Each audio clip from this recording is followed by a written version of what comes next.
Hello po, good day po sa inyong lahat at sana'y nasa mabuti kayong kalagayan at patnubayan po ng ating poong may kapal ang bawat isa sa atin.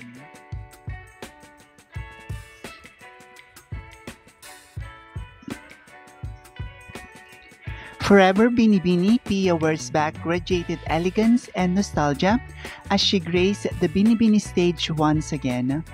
Clad in a stunning creation by Mark Baumgartner, this appearance capturing the essence of her journey was a heartfelt moment for Pia, who has always held Binibining Pilipinas close to her heart. Her triumphant journey from being a Binibini to clinching the Miss Universe 2015 title is an inspiration to many aspiring beauty queens.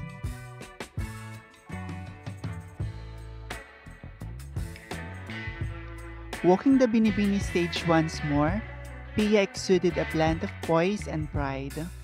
Her ensemble, a masterpiece by renowned Filipino designer Mark Baumgartner, perfectly accentuated her timeless beauty and grace.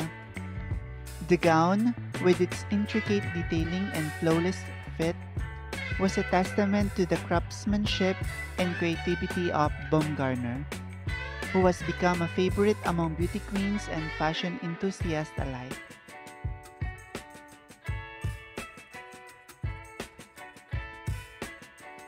Pia's return to the Binibini stage was not just a walk down memory lane, but also a symbol of her enduring connection with the pageant that played a pivotal role in her life.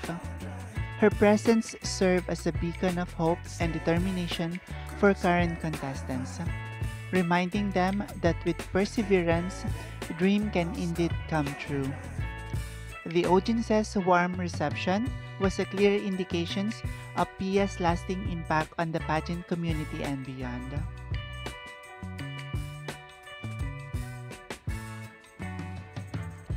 Feels good to walk the Binibini stage in Mark Baumgartner.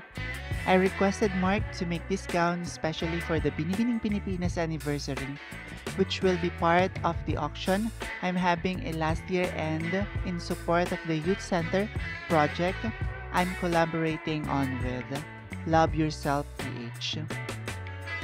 Keep an eye out for its release in a few months alongside gowns from other designers worn throughout my journey as Miss Universe.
Maraming salamat sa inyong walang sawang suporta.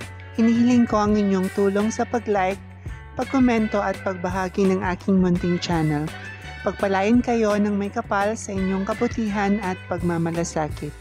Bye-bye!